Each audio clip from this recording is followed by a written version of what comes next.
Erica, where are you? The dinner's not done like it should, and it's well past the time that we usually eat.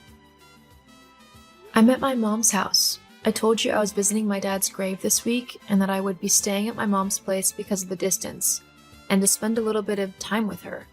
Don't you remember? That was this week? How come you never reminded me? I didn't think I needed to. I thought that my husband would actually bother to listen to me when I am talking about things that I find important. You think everything's important? I don't have time to listen to everything you say and try to figure out what's more important than some other asinine thing. I'm a very busy man, something that you don't seem to actually comprehend. Unlike you, I actually have a job to do and I need to do it well, otherwise I'll be fired and we'll have no money to live off of. We're just barely scraping by as it is. Maybe if you actually got a job and helped out more? Hang on a minute. Why are you saying all this? You were the one who said that I should quit my job when we got married because I hated it so much, and that I should focus on developing my writing career. You claimed that your job paid so well that we would be able to survive on your income alone for however long we needed to. Yeah, well, things change. How so? Have you been fired? No? As if I'd be fired. I'm not an incompetent writer. I actually know how to do my job and how to do it well. Then why the sudden hostility about me working? If your job hasn't changed, then your income should be the same as what we've been living on for the last few months. Well, it's not. But why not? What's happened to change how much money we have coming in? It doesn't matter. All that matters is that it has changed and you need to start pulling your weight more. Got it? Now, when are you coming back from your mom's place? Tomorrow? Looking at a headstone can't take that long, surely. Plus, I need you here to make dinner. I've got a late meeting at the office and I want to be able to eat as soon as I get home. No, I won't be coming home tomorrow. I told you I'm staying with my mom for the week to spend some much needed quality time with her. And for your information, it's not just looking at a headstone. I'm paying my respects to the most important man in my life. So, if you can't be bothered to cook tomorrow, then you'll just have to get a takeout or something. You know I hate takeout food. It's all really greasy and fattening. I need you to make me a nice and healthy dinner tomorrow. So you best be back here to do that. I've already told you that I won't be. I'm visiting my dad's grave tomorrow, as it is his birthday, and then me and my mom are going for lunch. Well, we'll just have to see about that then. I have no clue what you're on about, and frankly, I can't be bothered to deal with your petty and controlling behavior today. You've changed over the last few months, and turned into someone demanding and mean, and I really can't deal with how you're acting, especially when it's one of the hardest days for me tomorrow. You know how much I love my dad. So you're really not being considerate. Not everything is about you, Erica. I'm your husband, so you need to take into consideration how I feel as well. Considering I'm still alive and your dad's dead, you really need to get your priorities in order. Whatever. I'll speak to you tomorrow. Just try and be a little bit nicer. I am your wife, after all.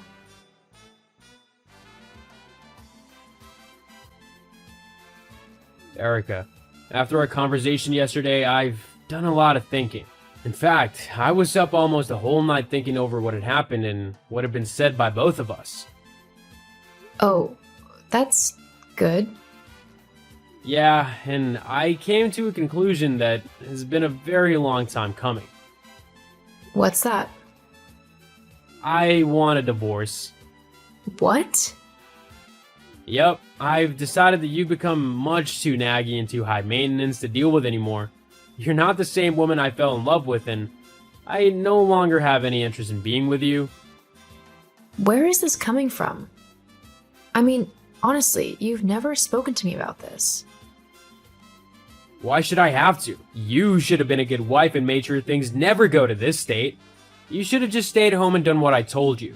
If you think about it, this divorce is really all your fault. My fault? How is it my fault? Well, with how you spoke to me yesterday, how did you think I would react? A wife shouldn't speak to her husband like that. You know what? Fine. I'll gladly give you a divorce. You're a horrible man anyway, and I'm just sorry I wasted so much of my time on you. I feel exactly the same way about you. Of course, there is the matter of splitting all of our assets and money, including the inheritance that your dad left you when he died. Inheritance? Oh, don't try to play innocent. I know your dad probably left you a load of money when he kicked the bucket. Your family's quite well off, so we'll have to split that as well.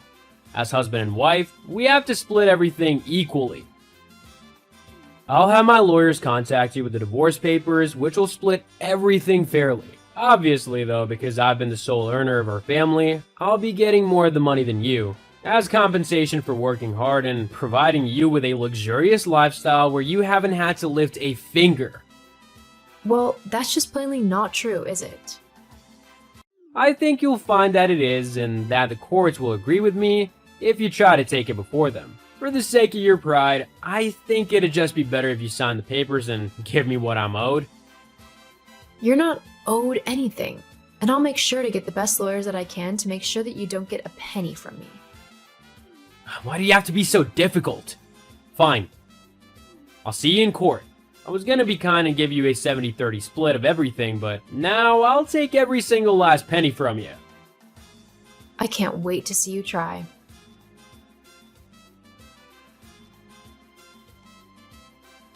Jess, are you there? Hey Erica, what's up? Arnold messaged me earlier today and told me that he wants a divorce. What? Oh my god, are you okay? Yeah. To be honest, I'm not as upset as you think I would be. I've not been feeling as close to him as I have done in the past. It's like his whole personality has just done a complete 180. It's probably for the better if we do split. Then, what's wrong? I suppose it's just because it happened so suddenly. You know, we've been married for a few years now, so for it all to just come to an end like that, it's just a bit of a shock. Tell me about it. And when he randomly shows up at work just to surprise you and take you out for lunch, it's so cute when he does that. Just the other day, he took me to that new Italian place down the street from my work. You know the one? We went there not too long ago. Hang on. Why is my husband showing up at your work and taking you out to lunch? What? Oh, Oh my god. You've got to be kidding me. He's cheating on me? With you? My best friend? It's not like that. Oh, then tell me what it's like. Because right now, it's looking suspiciously like my best friend has been sleeping with my husband behind my back. I didn't mean to. It just kind of happened. So I'm betting he wants this divorce just so he can be with you. Am I right? I mean, I didn't think he'd actually go through with it. So this was your idea? I just mentioned to him the other day how I felt like I was sharing with him and how I didn't like that. He either wanted to be with me completely or not. I gave him the option of being with either you or me. It's not my fault that he chose me. Maybe if you had been a better wife, then this wouldn't have happened to you. I can't believe I actually considered you my best friend. What kind of friend goes behind someone's back and dates their husband? Let's be honest. You can't really call him your husband at this point. You two are more like acquaintances who disliked each other but were forced to live together. If anything, I'm providing a way out for the both of you. Oh, how kind of you. Let me just get the Best Friend Award to show you how much I appreciate you destroying my marriage. There's no need to be sarcastic. Geez, I can see what Arnold meant when he said you were high maintenance and difficult to deal with. Excuse you? You know what? No. Whatever. The both of you can just get out of my life forever. Oh, believe me, we will be doing that. Just as soon as you sign those divorce papers and give us the money we deserve. What?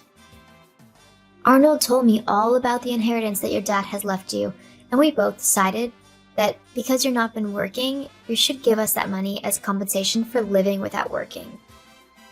Hang on, you're the reason why your income has been so low lately, aren't you? Arnold's been spoiling you, getting you whatever you want, and blaming his low wages on me not working. Well, I might like the finer things in life, but what woman doesn't?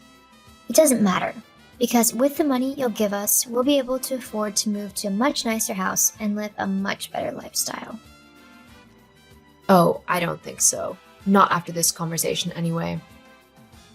What do you mean?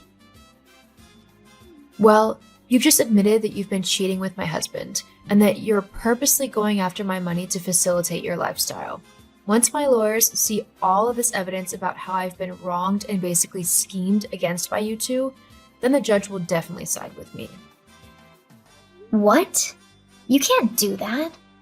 I take all this back. It's too late. You can't do that. I've got all the proof I need to make sure that neither of you get my money. None of this is true. Ugh, that's not fair. The whole point of you and him getting divorced was so that we could get the money to build our new life together. Looks like you're going to have to come up with a new plan, because you're not going to win this one. I can't believe I called you a friend.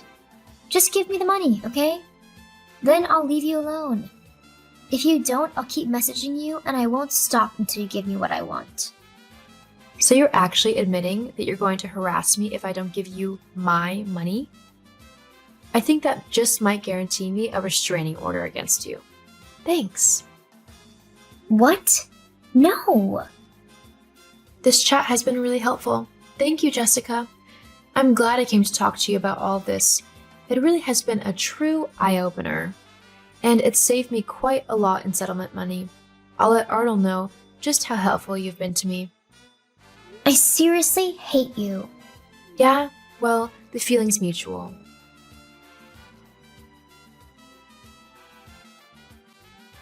After taking the divorce to court, the judge ruled in my favor, claiming that because Arnold had cheated on me and was scheming to take my money, he deserved nothing. None of my inheritance was touched by either Arnold nor Jessica. Whilst I was sad about losing my best friend and my husband, I knew it was better than to keep those two toxic people in my life. I moved back in with my mom and focused on becoming the best writer I could be. I've just published my first book, which was a major hit, and I'm working on the sequel. As for Arnold and Jessica, he tried to contact me after I became successful, asking for some money as Jessica was nagging him to earn more so that she could live the high life that she wanted. I told him no, of course, and now he's got to suffer the consequence of his actions. Sometimes, karma is a great thing.